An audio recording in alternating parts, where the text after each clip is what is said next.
Kepala Sekolah SMA Negeri 20 Kabupaten Tangerang, dan yang saya hormati Bapak Ibu Dewan Guru beserta staf tata usaha. Puji syukur kita panjatkan kehadiran Allah Subhanahu wa taala karena atas berkat rahmat dan karunia-Nya kita masih diberikan kesempatan untuk hadir dalam kegiatan diseminasi penerapan budaya positif di lingkungan SMA Negeri 20 Kabupaten Tangerang. Salawat serta salam semoga tetap tercurahkan kepada junjungan alam Nabi besar Muhammad SAW, karena atas berkat rahmat dan karunia-Nya kita masih diberikan nikmat sehat hingga saat ini.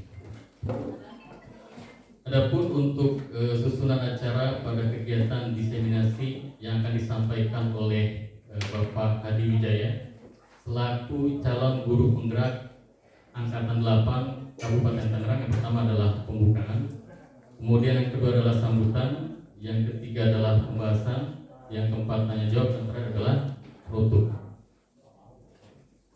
Langsung saja, marilah sama-sama kita buka kegiatan ini dengan mengucapkan basmalah. Bismillahirrahmanirrahim. Selanjutnya sambutan akan langsung disampaikan oleh Kepala Sekolah SMA Negeri 20 Kabupaten Tangerang, Ibu Rina Istiawati SPD MPD. Kepada Ibu dipersilakan.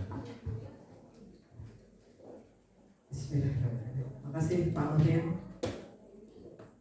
Assalamualaikum warahmatullahi wabarakatuh. Waalaikumsalam warahmatullahi wabarakatuh. Guys, sebelumnya saya ucapkan terima kasih buat teman-teman yang masih setia menanti. Berhubung hari ini kendalanya banyak ya Pak. Ada yang tadi masih teriak-teriak di lapangan. Tunggulah Bu Sinta, nggak bisa mulai kita kalau masih ada teriakan di luar. Nah itu yang pertama. Yang kedua mati lampu. Tapi alhamdulillah tadi ternyata hanya turun.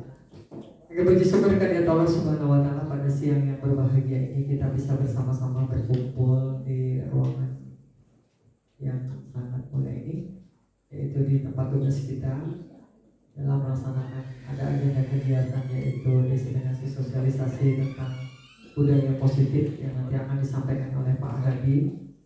Sebelumnya salawat dan salam kita haturkan kepada Nabi junjungan kita, Nabi besar Muhammad SAW.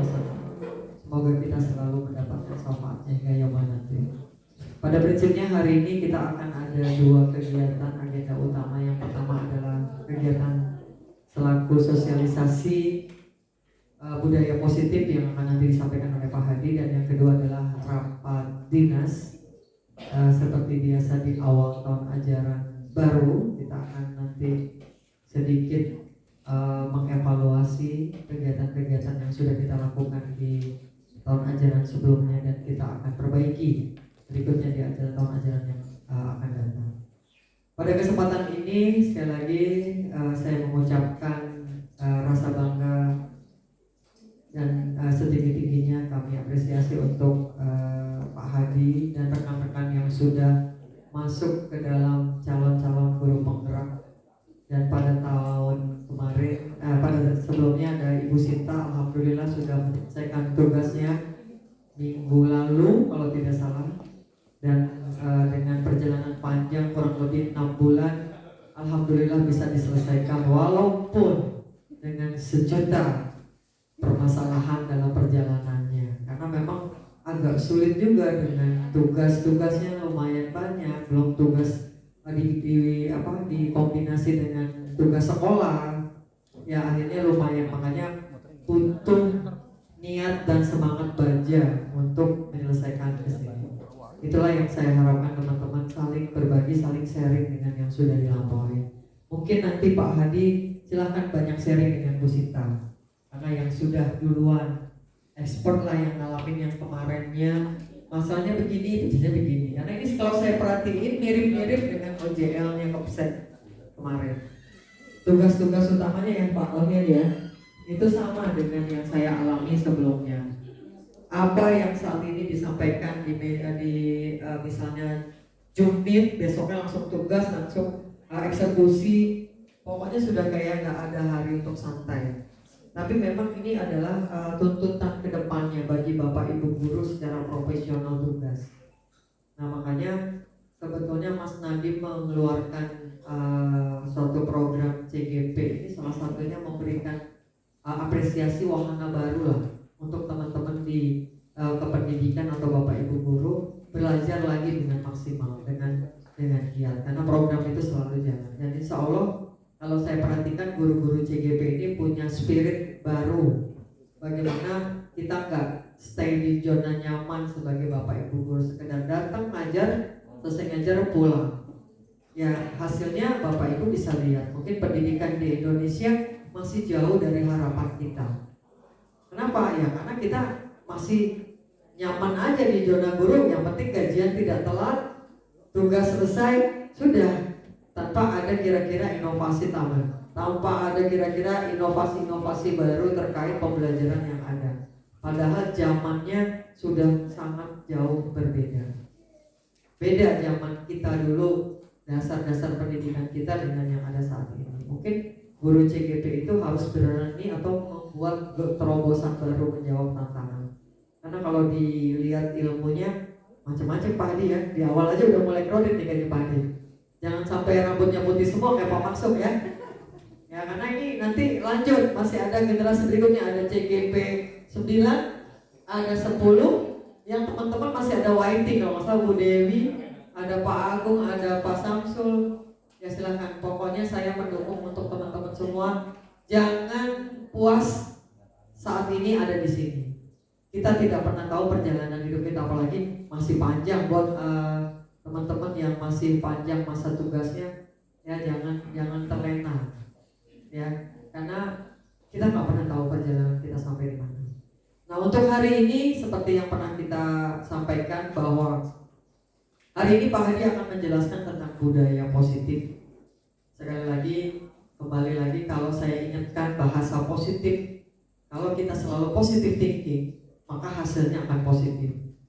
Kita positif terhadap sesuatu, maka itu sugesti memberikan nilai-nilai positif juga.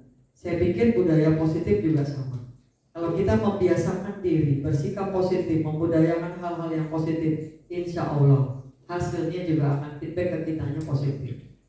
Karena biasanya yang keluar itu apa yang kamu pikirkan. Kamu berpikir negatif, jatuh beneran. Kamu berpikir positif, sehat. Ini akan memberikan dampak. Ini salah satu yang sering disampaikan oleh tokoh-tokoh motivator. Semua tergantung sugesti. Ya, jadi di budaya positif, kebiasaan-kebiasaan positif inilah yang nanti akan diharapkan muncul dari kita semua, yang akan memberikan dampak pada pembelajaran di dunia pendidikan kita. Ya ternyata kalau positif melaksanakan sesuatu dengan positive thinking, maka insya Allah hasilnya tadi. Anak-anak pada prinsipnya kan nggak ada anak yang jelek, nggak ada anak yang malas, nggak ada anak yang bodoh. Semua kembali ke habitatnya. Lingkunganlah yang membentuknya. Pada saat si anak dikasih doktrinnya salah terus, maka dia akan selalu salah walaupun dia bisa memperbaikinya. Karena doktrin itu yang mempengaruhi.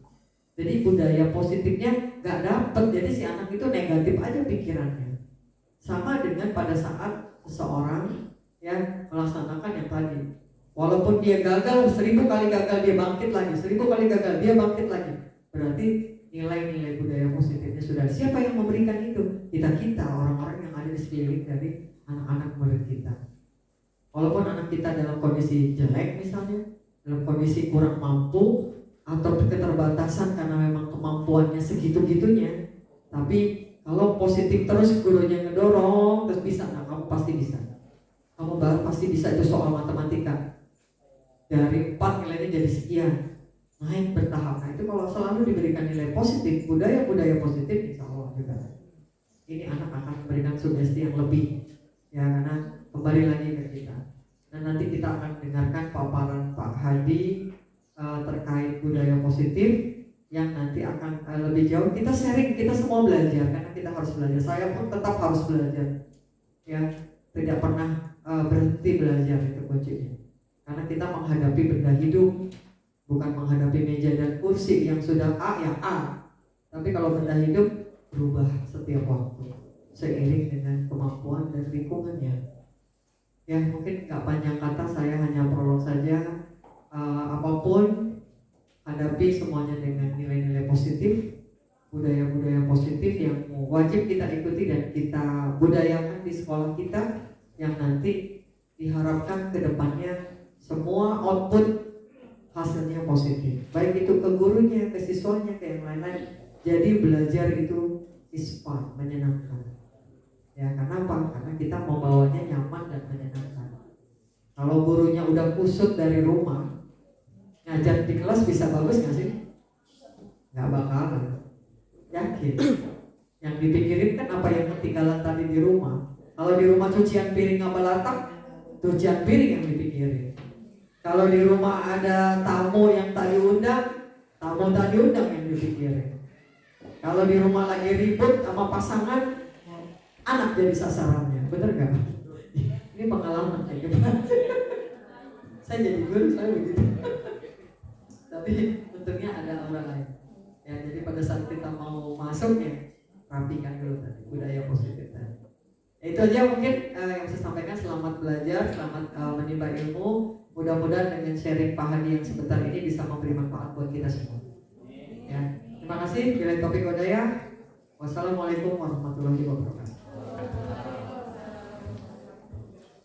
Ya, terima kasih Ibu atas sambutan yang diberikan. Langsung saja kita melangkah ke agenda berikutnya, itu adalah pembahasan mengenai penerapan budaya positif di lingkungan SMA Negeri 20 Kabupaten Tangerang, yang akan langsung dibahas oleh Bapak Hadi Wijaya selaku calon guru penggerak angkatan 8 Kabupaten Tangerang. Kepada Bapak Hadi dipersilakan. Izin berdiri dulu.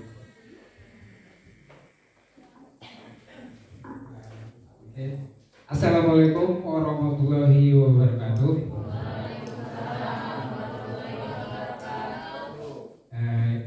Pertama yang terhormat kepada Kepala Sekolah SMA 20 Kabupaten Tangerang, Ibu Rina Istianawati SPD MPD, ya, selama ini saya berterima kasih telah mendukung penuh, ya, kemudian memfasilitasi saya dalam kegiatan calon guru penggerak angkatan apa gitu ya.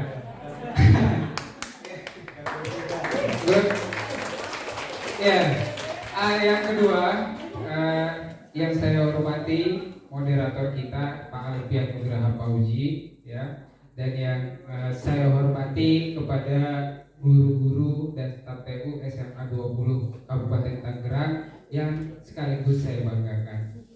Nah, saya berterima kasih karena pada hingga siang ini ya, Bapak Ibu guru masih setia atau meluangkan waktunya untuk mengikuti acara saya, ya, adalah diseminasi budaya positif yang ada di SMA 20 Kabupaten Tangerang ini. Karena ini adalah merupakan suatu rangkaian dari kegiatan-kegiatan CGB saya gitu. Nah, tapi sebelumnya agar saya tidak kaku ya, ada baiknya kita yel-yel terlebih dahulu ya. Jadi apabila saya katakan pasukan Ki Hajar Dewantara, maka saya mohon Bapak Ibu menjawab siap gitu. Yang kedua, menjadi manusia merdeka, Bapak Ibu menjawab siap. Kemudian yang ketiga saya berkata merdeka apa, maka Bapak Ibu menjawab selamat raganya, bahagia jiwanya. Bisa? Bisa Bapak Ibu? Oke. Pasukan Ki Hajar Dewantara. Siap. Lupa. Ya, saya ulangi ya.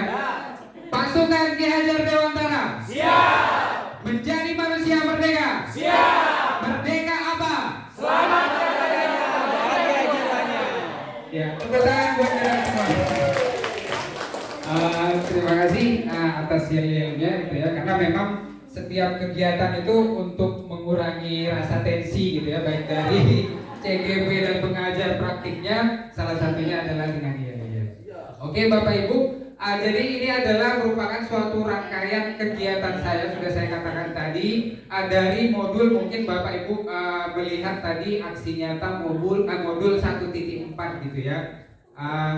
Apa maksudnya? Maksudnya adalah sebenarnya sudah 4 modul yang kami pelajari selama kegiatan guru penggerak. Ya, dimulai dari modul 1.1, dimulai dulu dari refleksi filosofis pendidikan Ki Hajar Dewantara. Ya, karena pijakan dari kurikulum Merdeka ini adalah berdasarkan pemikiran-pemikiran dari Bapak Pendidikan kita, ya, yaitu Ki Hajar Dewantara atau bisa kita sebut dengan KHD. Nah, kemudian yang kedua adalah ketika modul 1.2 itu sudah masuk ke nilai-nilai dan peran dari guru penggerak. Ya, kita lihat nilai-nilainya seperti apa, kemudian nanti perannya ke depan seperti apa gitu. Kita pahami, baru setelah itu kita susun visi. Ya, jadi ini sebenarnya secara berkesinambungan.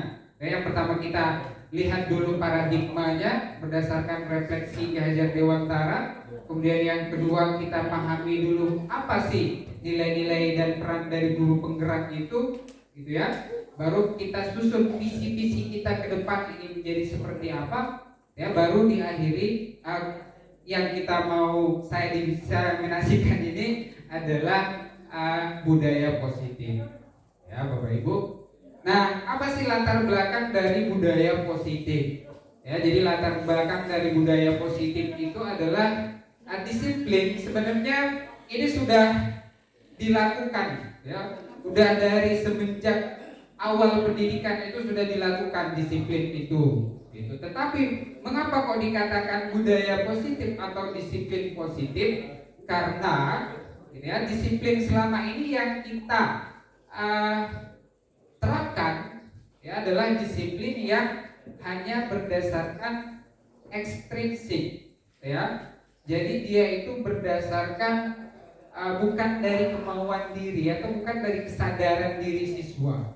Ya, karena disiplin itu lebih ke kadang-kadang siswa itu melakukan sesuatu takut dengan hukuman misalkan, atau takut dimarahi guru gitu ya, atau misalkan karena ingin mendapat reward atau ingin mendapat pujian dari guru gitu. Jadi lebih ke motivasi dia melakukan disiplin itu dari luar, bukan dari kemauan dia sendiri. Nah, tujuan dari budaya positif yang akan kita terapkan ini adalah bagaimana caranya supaya kesadaran kita menumbuhkan kesadaran siswa gitu. Jadi yang awalnya ekstrinsik, kita harapkan kesadaran itu ada di dalam diri siswa. Karena kalau sudah ada kesadaran di dalam diri siswa itu, maka dia secara sadar gitu ya, atau tanpa adanya paksaan, tanpa adanya hukuman, tanpa adanya bonus, dia dengan ikhlas melakukannya. Seperti itu. Itulah latar belakang dari terbentuknya budaya positif. Nah, apa tujuan dari implementasi atau diseminasi dari budaya positif ini? Yang pertama adalah kita ingin mewujudkan pembelajaran yang berpihak kepada siswa atau student center gitu. Karena kita tahu bahwa selama ini ya secara umum, secara garis besarnya guru mengajar secara teacher center ya. Jadi berpusat kepada guru. Guru mengajarkan ilmu, mentransfer ilmu, mau siswanya mengerti, mau siswanya kreatif, itu urusan belakang. Yang penting adalah si guru sudah mentransfer ilmu. Itu kalau paradigma yang lama. Tetapi yang kita inginkan sekarang adalah bagaimana supaya siswa itu menjadi lebih aktif. Jadi guru hanya sebagai fasilitator, kemudian sebagai motivator, gitu ya. Nah, budaya positif ini adalah dasarnya, jadi dasar pembentukan dari budaya positif ini yaitu dari Bapak Ki Hajar Dewantara. Ya, Bapak Ki Hajar Dewantara itu mengatakan kalau biasanya kalau kita melihat Bapak Ki Hajar Dewantara, slogan yang terdengar apa Bapak Ibu?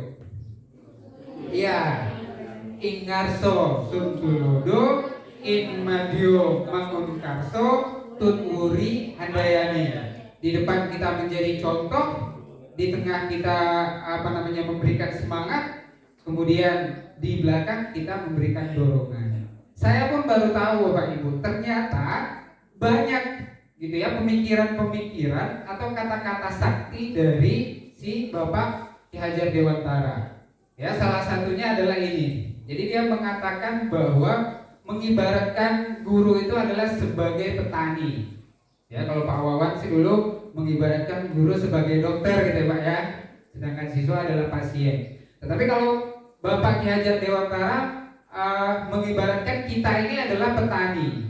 Jadi petani gitu ya, ada petani padi misalkan, ada petani jagung, ada petani kedelai gitu. Nah, apabila kita petani padi, maka jangan kita tumbuhkan padi itu dengan cara ilmu menanam jagung. Itu pembelajaran dia gitu ya. Atau yang kedua, apabila kita petani padi, maka jangan harapkan padi itu untuk tumbuh menjadi jagung gitu. Yang bisa kita lakukan adalah apa?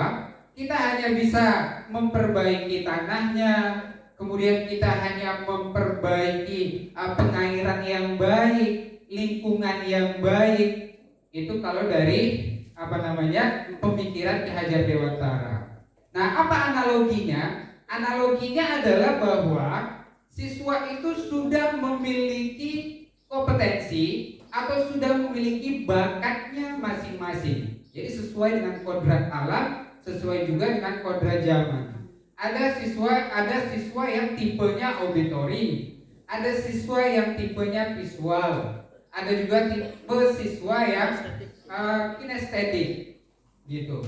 Nah, sama saja tadi gitu. Jadi kita tidak bisa mungkin memaksa siswa auditori untuk belajar kinestetik seperti itu, meskipun tetap kita lakukan secara pembelajaran. Tetapi kalau kita memaksakan seperti itu tidak bisa. Itulah makanya dasar dari pembelajaran itu sekarang menjadi diferensiasi. Jadi pembelajaran diferensiasi itu pijakannya adalah ini tadi, gitu. Bisa ya? Bisa. Maaf Ibu. Karena saya biasanya di depan siswa gitu ya. Jadi paradigma pembelajarannya seperti apa? Ya ini tadi. Paradigma lamanya adalah hanya transfer pengetahuan. Kemudian paradigma yang barunya kita harapkan bahwa guru itu menjadi fasilitator itu tadi, gitu ya, menjadi motivasi dari bakat-bakat yang sudah ada di siswa itu, tinggal dikembangkan supaya siswa itu menjadi siswa yang sejahtera ketika dia lulus dari SMA 20 kabupaten ini gitu. Dan kalau paradigma dulu pembelajaran itu hanya berdasarkan kurikulum gitu ya, tetapi sekarang lebih ke berorientasi kepada siswa. Nah, apa sih budaya positif? Ya, budaya positif itu adalah nilai-nilai atau keyakinan-keyakinan dan kebiasaan-kebiasaan di sekolah yang berpihak kepada siswa. Ya, dapat berkembang menjadi pribadi yang kritis, kemudian akhirnya adalah siswa yang bertanggung jawab. Nah, sebelum selanjutnya mungkin saya boleh meminta pendapat Bapak Ibu ya. Yang pertama adalah setuju atau tidak setuju. Yang pertama, hukuman dapat mendisiplinkan anak. Ya. Yang kedua, pemberian hukuman dengan hal positif seperti membaca atau membersihkan halaman sekolah dapat meningkatkan disiplin anak. Yang ketiga, memberi penghargaan dapat meningkatkan motivasi belajar anak. Nah, saya boleh minta pendapatnya, setuju atau tidak setuju, kemudian penjelasannya seperti apa. Ya, boleh. Siapa? Oh iya, siap.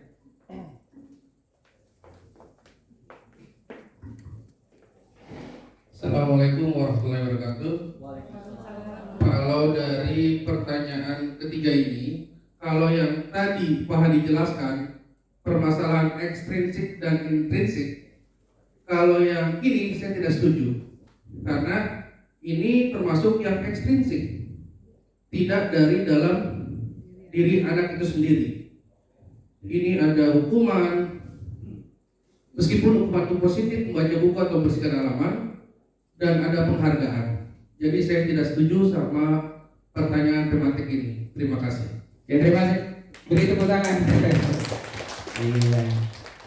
Untuk jawabannya mungkin nanti ya, karena saya tidak mungkin menjawab. Oke, kita lanjutkan. Apakah seperti ini pendisiplinan? Jadi pendisiplinan ini biasanya adalah berkaitan gitu ya, atau berhubungan erat dengan hukuman. Ya, jadi selama ini kalau ada kata-kata disiplin, jagalah kebersihan misalkan, tidak memakai seragam hari Senin gitu, harus memakai sepatu hitam, itu adalah disiplin menurut kita. Tetapi apakah seperti itu yang disebut dengan disiplin? Seperti itu ya. Nanti kita lihat. Nah, padahal arti disiplin itu sendiri ya, kalau berdasarkan bahasa Latin itu artinya adalah belajar. Jadi disiplin itu adalah belajar. Kemudian makna asal dari kata ini berkonotasi dengan disiplin diri. Ya, namun dalam budaya kita, makna kata disiplin ini kadang-kadang membuat sesuatu yang dilakukan seseorang pada orang lain untuk mendapatkan kepatuhan. Ya, biasanya disiplin itu dengan erat dengan ketidaknyamanan. Ya, bukan dengan apa yang kita hargai, tapi pencapaian sesuatu yang mulia. Itu miskonsepsi yang saya dapatkan. Ya, karena saya juga sebenarnya adalah guru yang penghukum, nanti kita lihat. Gitu. Saya adalah guru yang penghukum jujur aja. Tetapi ketika saya belajar budaya positif, oh ternyata mindset atau paradigma saya selama ini keliru. Nah, apa sih disiplin positif? Disiplin positif itu adalah sebuah pendekatan yang dirancang untuk mengembangkan murid untuk menjadi pribadi atau anggota komunitas yang tentunya nanti akan berpikir kritis, gitu ya, bertanggung jawab, dan tentunya penuh hormat. Nah, apa sih motivasi perilaku manusia? Ya, termasuk kita sebagai guru, kita pasti ada 3 pilihan motivasi manusia. Yang pertama adalah untuk menghindari ketidaknyamanan atau menghindari hukuman. Nah, kalau yang tidak menghindari hukuman, itu mindset di pikiran dia adalah apa yang akan terjadi apabila saya tidak melakukannya. Ya, jadi misalkan siswa itu selalu terus disiplin datang ke sekolah, karena di pikiran dia adalah apabila saya tidak melakukannya atau apabila saya terlambat, maka saya akan dihukum. Itu kalau mindset yang pertama. Kalau yang kedua adalah untuk mendapatkan imbalan. Jadi motivasi orang melakukan sesuatu itu untuk mendapatkan imbalan. Cara pandangnya adalah apa yang akan saya dapatkan apabila saya melakukan sesuatu. Atau kalau kita analogikan lagi, berarti siswa itu datang ke sekolah dengan tujuan dipuji-puji gurunya atau mendapatkan hadiah dari gurunya. Nah, sementara yang ketiga itu adalah motivasinya untuk menghargai diri sendiri, ya, menjadi insan yang sesuai dengan harapan kita semua.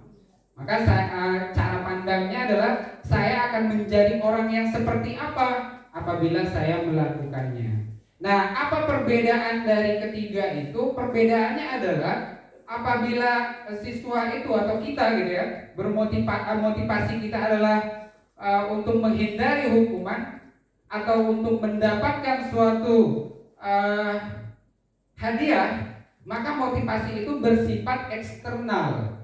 Eksternal itu adalah dari luar yang mempengaruhi kita. Jadi kita tidak akan melakukan hal tersebut karena tidak mendapatkan sesuatu gitu. Apabila kita tidak mendapatkan sesuatu, maka kita tidak melakukannya. Itulah cara pandang kalau mendapatkan imbalan dan hukuman. Tetapi kalau menghargai diri sendiri, mau datang terus, tidak terlambat, setiap hari gitu ya, memang secara nilai dari dalam diri dia ya memang seperti itu gitu.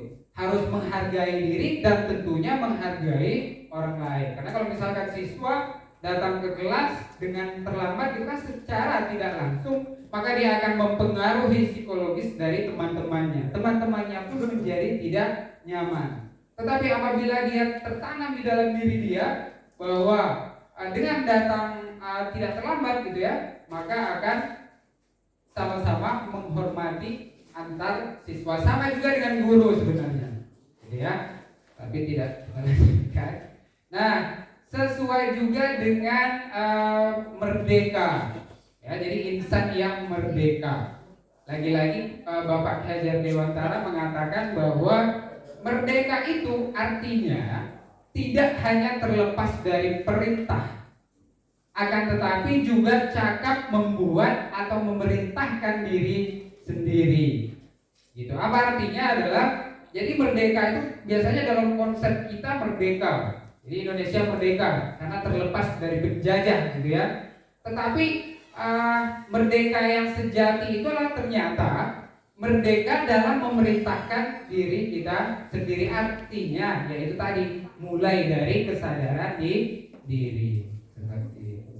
Nah, di mana nanti ada beberapa identitas untuk disiplin ya. Jadi ada nanti hukuman, ada nanti konsekuensi, dan ada juga nanti restitusi. Saya bandingkan dulu antara hukuman sama konsekuensi. Ya, apa bedanya hukuman dengan konsekuensi? Jadi kalau hukuman itu adalah sesuatu yang menyakitkan akan terjadi, gitu. Tetapi kalau konsekuensi sesuatu yang harus terjadi, ya. Jadi sama, ya, kita juga dulu mungkin pernah sekolah, gitu ya. Saya juga kalau merefleksikan zaman dulu, gitu ya, pernah saya dihukum yang sangat berat, gitu. Jadi pernah sampai dipukul, gitu ya, oleh guru. Dan itu saya ingat sampai dengan sekarang, karena itu adalah sesuatu yang menyakitkan yang pernah terjadi. Karena dia secara tidak langsung akan tertanam ke dalam sistem otak kita. Jadi dia dalam sistem otak kita itu ada namanya sistem limbik. Ya, sistem limbik itu adalah yang merekam situasi yang menyakitkan, yang kadang-kadang akan keluar begitu. Ya, makanya kita kalau ditanya mana nih guru zaman dulu yang pernah hukum, pasti kita akan ingat. Ya, tapi kalau guru yang biasa-biasa aja menghukum enggak, gitu ya, ngasih hadiah juga enggak, mungkin akan terlupakan. Gitu. Karena itu tadi, karena sesuatu yang menyakitkan terjadi dan akan terekam di alam bawah sadar manusia. Nah, sementara apa bedanya dengan konsekuensi? Kalau konsekuensi itu hanya terjadi di saat itu saja. Ya, jadi bedanya kalau menghukum mungkin kita berkata kasar, gitu ya, kemudian secara verbal atau mungkin secara fisik itu hukuman. Tapi kalau konsekuensi mungkin si Mawar misalnya datang terlambat. Nah, konsekuensinya adalah misalkan berarti kamu harus menambah 15 menit pembelajaran setelah jam belajar. Itu konsekuensinya, gitu. Jadi kalau dihitung-hitung mana lebih berat antara hukuman dan konsekuensi, ya jawabannya tentulah hukuman, meskipun si konsekuensi ini masih bersifat netral, belum direkomendasikan. Karena yang direkomendasikan adalah restitusi. Nanti kita lihat untuk yang selanjutnya. Nah, ini tadi perbedaan antara hukuman, konsekuensi, dan restitusi sudah saya jelaskan, ya. Nah, ini bedanya. Yang pertama adalah mencatat 100 kali di dalam buku kalimat, saya tidak akan datang terlambat lagi. Jadi misalkan si Mawar datang terlambat, terus kita suruh nyatat di buku 100 kali, saya tidak akan datang terlambat, saya tidak akan datang terlambat. Itu adalah termasuk hukuman, Bapak Ibu. Itu karena kenapa? Yang pertama adalah karena tidak sebanding dengan apa yang dia lakukan.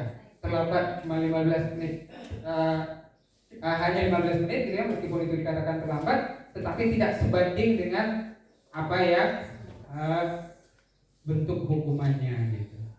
Yang kedua adalah lari mengelilingi lapangan basket 2 kali karena terlambat hadir di sekolah. Nah, itu juga termasuk hukuman. Yang ketiga, murid diminta untuk push up. Nah, ini termasuk saya, ya. Jadi setiap ada siswa yang terlambat, gitu, pasti langsung saya suruh push up 15 kali gitu, atau 20 kali. Ternyata itu juga termasuk hukuman. Seperti itu. Nah, sementara konsekuensi seperti apa? Kalau konsekuensi itu hanya misalkan menggantikan kertas tugas teman yang telah dicoret-coret, ya tentulah ya. Karena berani berbuat ya tentu pasti berani bertanggung jawab. Kalau mencoret-coret buku teman ya pasti konsekuensinya adalah ganti bukunya gitu. Yang berikutnya adalah membersihkan tumpahan air di meja tulis karena tersenggol pada saat belajar. Nah, mungkinlah itu secara gambaran apa sih bedanya hukuman kemudian antara hukuman dan konsekuensi. Nah, ini adalah kebutuhan dasar manusia. Jadi kebutuhan dasar manusia itu Bapak Ibu kurang lebih ada 5. Yang pertama adalah survive alias bertahan hidup. Yang kedua adalah kekuasaan atau freedom, gitu ya. Baru belonging, cinta dan kasih sayang. Baru ada juga fun atau kesenangan. Jadi siswa melakukan kesalahan, ya, jadi dia melakukan kesalahan itu pasti ada sebabnya, gitu. Apa sebabnya? Ya sebabnya karena dia ingin mendapatkan kebutuhan dasar manusia. Misalkan ada si Ali misal datang terus terlambat terus menerus di pelajaran matematika. Ternyata guru matematikanya cantik, misalkan gitu ya. Nah, ternyata itu sengaja dia lakukan gitu. Kenapa sengaja dia lakukan? Karena dia butuh perhatian dari guru matematika itu. Ngerti? Jadi dia sengaja melakukan kesalahan supaya mendapatkan kebutuhan hidup ini tadi, yaitu adalah cinta dan kasih sayang. Ada juga siswa yang misalkan mencuri pulpen misalnya, atau mencuri uang temannya karena ada kebutuhan, yaitu tadi bertahan hidup. Ada juga misalkan tipe siswa yang tidak mau kalah, mau menang sendiri. Apa yang dia katakan selalu benar, selalu ingin jadi ketua. Berarti ada kebutuhan dasar yang ingin dia capai, kan gitu. Itu adalah penguasaan. Seperti itu ya. Jadi kurang lebih ada kesenangan, kebebasan, kekuasaan, bertahan hidup, dan cinta dan kasih sayang. Nah, pada akhirnya yang diinginkan dari budaya positif itu adalah mendapatkan atau menerapkan nilai-nilai kebajikan, ya, yang tentunya mungkin karena sekarang adalah IKM, ya, kurikulum merdeka, maka ada 6 dimensi kurikulum merdeka yang tentu adalah beriman dan bertakwa, ya, bergotong royong, kreatif, kemudian bernalar kritis, dan tentunya adalah mandiri. Nah, itulah nilai-nilai kebajikan yang tentunya ingin kita harapkan yang ada pada siswa kita. Nah, di depan Bapak Ibu itu ada 2 sama-sama kesepakatan kelas. Kira-kira menurut Bapak Ibu mana nih? Mana yang keyakinan, mana yang peraturan kira-kira? Atau saya bacakan ya. Datang tepat waktu, mengucapkan salam. Itu kira-kira keyakinan atau peraturan? Dibanding dengan kami guru dan murid yang saling menghargai. Iya. Jadi saling menghargai, semangat, kemudian peduli, itu adalah nilai-nilai kebajikan. Ya, nilai-nilai universal yang semua dari agama, tidak membedakan agama, tidak membedakan ras, tidak membedakan suku gitu ya. Semua menyepakati bahwa saling menyayangi, semangat, peduli itu adalah nilai-nilai kebajikan. Nah, sementara yang aktif dalam pembelajaran misalkan ya, menjaga kebersihan sekolah, itu masih dalam berupa peraturan. Yang kita inginkan apa? Yang kita inginkan adalah nilai-nilai keyakinan itu. Karena kalau siswa kita sudah menerapkan nilai-nilai keyakinan, maka otomatis dia sudah mengikuti peraturan. Tapi kalau dia mengikuti peraturan, belum tentu dia menerapkan nilai-nilai keyakinan seperti itu. Nah, apa tadi peraturan dan keyakinan? Ya misalkan ini, dua aja lah Bapak Ibu ya. Selalu membalikan buku ke tempatnya. Maka tentu nilai keyakinan yang bisa kita ambil adalah tanggung jawab. Ya, baru dilarang mengganggu orang lain. Ya, pastilah nilai kebajikan yang ingin diambil yaitu menghormati orang lain. Nah, baru posisi kontrol. Jadi kita sebagai guru itu ada 5 posisi kontrol yang bisa kita lakukan atau yang telah kita lakukan. Yang pertama adalah sebagai penghukum, yang kedua sebagai pembuat merasa bersalah, yang ketiga sebagai teman, ya sebagai pemantau, dan terakhir sebagai manajer. Nah, apa perbedaannya? Perbedaannya adalah kalau penghukum, ya saya bacakan yang atas saja, itu guru selalu menghardik gitu ya, menunjuk-nunjuk, kemudian berkata fisik mungkin atau menghina secara verbal seperti itu. Tapi kalau pembuat rasa bersalah, mungkin guru ya sering mengatakan bahwa ibu kecewa sama kamu atau seharusnya kamu seperti ini, maka akan mengakibatkan siswa itu menjadi merasa bersalah. Tetapi kalau guru sebagai teman, maka redaksi kata-katanya pun menjadi ayolah lakukan sesuatu ini untuk ibu. Nah, kalau pemantau mungkin apa peraturannya. Nah, apa persamaan dari mereka semua? Penghukum, pembuat rasa bersalah, teman, pemantau. Persamaannya adalah kita lihat yang tadi, yaitu masih berupa extrinsic. Jadi dia seperti teman lah tadi. Ayolah lakukan demi ibu. Mungkin dia akan melakukan sesuatu itu gitu. Dia melakukan kedisiplinan itu, peraturan itu dia ikuti, tetapi karena ajakan si ibu A gitu. Tapi kalau ibu B mungkin akan beda lagi, karena motivasinya tadi belum dari dalam diri dia sendiri. Nah, yang diharapkan adalah tentunya sebagai yang paling terakhir, kita ini guru direkomendasikan menjadi manajer atau menerapkan nanti di akhir gitu ya, ada segitiga restitusi. Tentu redaksi kata-katanya mungkin lebih soft gitu ya. Apa yang kita yakini, kemudian apa yang bisa kamu kerjakan gitu ya. Kemudian memperbaiki masalah ini seperti itu. Nah, baru dengan manajer itu tadi kita lanjutkan dengan cara apa? Ya dengan cara restitusi. Ya, restitusi itu kalau bahasa fisika sih daya lenting gitu ya, kelentingan. Tetapi kalau bahasa di sini adalah menciptakan kondisi bagi murid untuk memperbaiki kesalahan mereka, sehingga mereka bisa kembali ke kelompok mereka dengan karakter yang lebih kuat. Jadi kita tidak sebagai penghukum, kita tidak berlaku sebagai pemberi rasa bersalah, tapi kita hanya membuat suatu perubahan karakter yang ada pada diri siswa tersebut. Nah, dikenal dengan segitiga restitusi. Ya, segitiga restitusi itu dimulai dulu dari bawah biasanya ya Bapak Ibu ya. Menstabilkan identitas.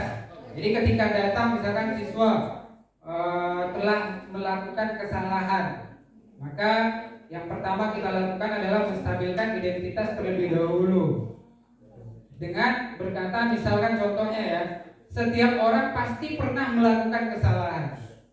Jadi tenang aja Badu, setiap orang juga pernah kok melakukan kesalahan. Saya pun guru sama pernah melakukan kesalahan yang sama dengan kamu. Nah, dengan ada perkataan seperti itu, maka siswa itu tidak terintimidasi. Jadi dia merasa aman. Oh, untuk bercerita selanjutnya itu lebih nyaman dibanding kita langsung kamu mungkin salah ya begini. Mungkin siswa menjadi tidak akan depend gitu ya, dan tidak akan melanjutkan penjelasannya. Nah, setelah menstabilkan identitas, baru nanti validasi kebutuhan. Ya, yang seperti saya katakan tadi, siswa itu melakukan kesalahan karena dia ingin mendapatkan kebutuhan dasar yang 5 tadi. Jadi kita identifikasi. Bikin salah apakah karena dia pengen kesenangan, apakah dia pengen kekuasaan, apakah pengen bertahan hidup, baru apakah ingin dimengerti, ya, cinta dan kasih sayang, seperti itu. Baru setelah kita tahu seperti itu, kita lanjutkan dengan menanyakan keyakinan. Berarti dengan kesalahan kamu itu apakah sudah sesuai dengan keyakinan yang kamu yang kita terapkan gitu, atau yang kita hargai seperti itu, atau yang kita maknai. Maka siswa itu kan akan berpikir, oh ternyata saya melakukan sesuatu, ingin sesuatu, tetapi ternyata salah karena melanggar nilai-nilai kebajikan. Saya mengejek-ejek misalkan mawar yang nilainya kecil, karena saya nilainya 10, karena kebutuhan saya pengen dibilang pintar, mungkin seperti itu gitu ya. Maka saya akan mengetahui, oh ternyata yang saya lakukan itu salah. Selain seperti itu, kita ternyata harus saling menghormati. Itulah segitiga restitusi. Nah, ini contoh dari segitiga restitusi yang ya.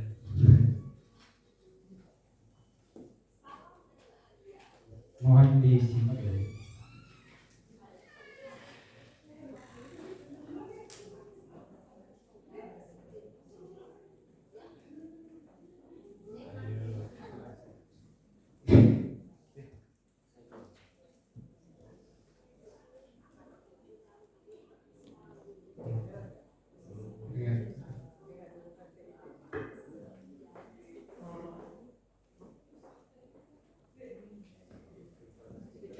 Kita pakai salon.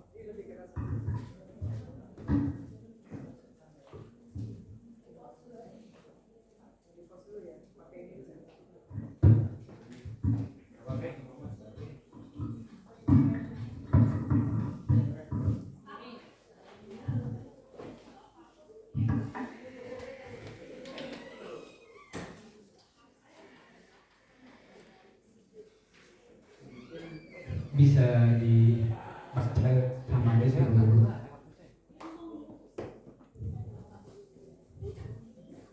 Ini adalah contoh dari video yang ditampilkan oleh saat pembelajaran. Kurang lebih guru melakukan restitusi atau melakukan aksi terhadap siswa yang bermasalah.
mungkin nanti akan saya share di grup, bisa kita lihat berulang sih sebenarnya karena ini adalah link dari YouTube ya Bapak Ibu.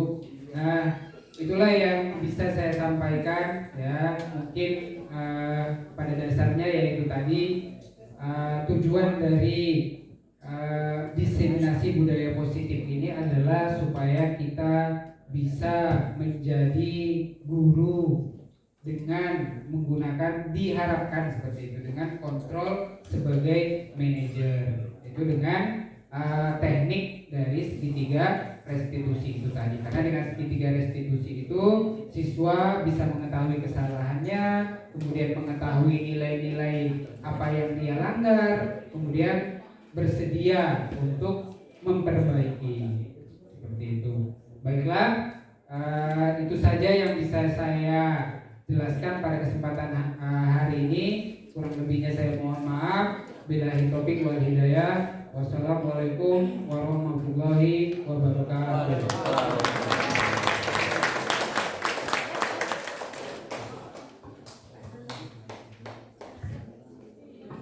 Ya, terima kasih Pak Hadi Wijaya sudah menjelaskan banyak hal tentang budaya positif yang tentunya akan berdampak baik bagi sekolah kita, di mana apa yang tadi sudah disampaikan tentunya dapat menjadi inspirasi bagi kita yang akan diterapkan ke siswa kita nantinya. Karena bagaimanapun dengan pendidikan yang baik tentunya akan berdampak pula terhadap siswa-siswi kita ya. Seperti yang diungkapkan oleh Nelson Mandela, seorang tokoh apartheid, seorang peraih Nobel perdamaian, mengatakan bahwa pendidikan adalah senjata utama untuk mengubah dunia. Dan itulah tugas kita sebagai seorang guru untuk mengarahkan anak-anak kita untuk bisa meraih cita-citanya setinggi mungkin ya. Dan sekedar informasi untuk guru penggerak sendiri sudah dibuka angkatan 10 ya hari ini. Jadi kita harap nanti teman-teman semua bisa mendaftar ya, karena memang untuk guru penggerak di tingkat SMA ini masih sangat sedikit ya.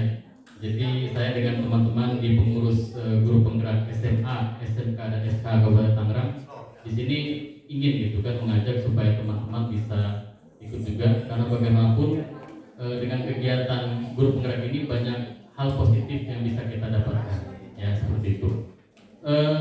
Langsung saja ya, di sini saya buka sesi tanya jawab ya. Jadi apabila ada yang ingin ditanyakan kepada pemateri kita tadi Bapak Hadi Wijaya, atau mungkin masih ada yang belum jelas, boleh silakan ditanyakan di sesi pertama ini.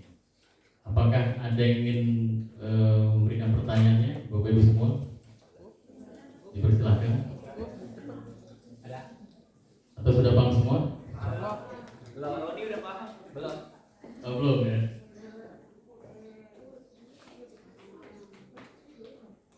Oke ya, karena memang tidak ada pertanyaan, jadi mungkin Bapak Ibu semua sudah paham ya. Ya, jadi mungkin ditutup saja karena kita masih ada agenda yang berikutnya. Jadi mari kita sama-sama kita tutup kegiatan diseminasi ini dengan mengucap hamdalah. Alhamdulillah. Ya. Itu kita tutup ya acara ini ya. Wassalamualaikum warahmatullahi wabarakatuh.